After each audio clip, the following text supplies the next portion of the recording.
Hello and welcome to Idea Popcorn Street. I am Anusha Sampath.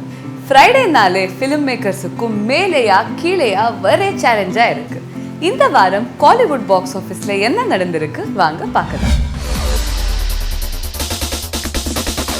Raghava Lawrence, நிக்கி கல்ரானி மற்றும் அசுதோஷ் ராணா நடிக்கும் மொட்டை சிவா கெட்ட சிவா இந்த வாரம் ரிலீஸ் ஆனது. சாய் ரமணி டைரக்ட் பண்ணின இந்த படம் பட்டாஸ்னு வெளிவந்த தெலுங்கு படத்தோட ரீமேக். இந்த படம் கரப்ட் போலீஸ் ஆஃபீஸர் சிவாவா வரும் ராகவா லாரன்ஸோட கதையை பத்தி. சிவாக்கு அவரோட அப்பா சீனியர் ஆஃபீஸரா வரும் சத்யராஜ சுத்தமா பிடிக்கிறது இல்ல.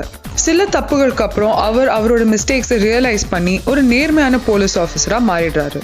அதுக்கப்புறம் அவர் கிரிமினல் பாலிட்டிஷியன் ஜிகேவா வரும் அசுதோஷ் ராணாவையும் அவரோட மகன் சஞ்சயா வரும் வாம்சி கிருஷ்ணாவையும் பாலிடிக்ஸ்ல பெருசாக பண்ற அன்லாஃபுல் டாக்டிக்ஸை எதிர்த்து நிற்கிறாரு. 10 to 12 crores ஓட டோட்டல் பட்ஜெட்ல எடுத்த இந்த படம் ஓப்பனிங் வீக்ல பாக்ஸ் ஆஃபீஸ்ல 10 to 15% கலெக்ஷன் வாங்கியிருக்கு.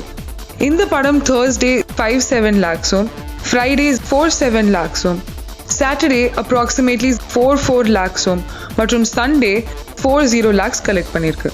எல்லாம் சேர்த்தா ஏகதேசமா 1.88 crores இந்த படம் இந்த வீக்கெண்ட்ல சம்பாதிச்சிருக்கு.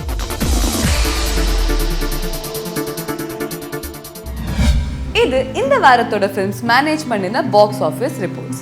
For more box office updates from Collywood, keep visiting Idea Popcorn Street.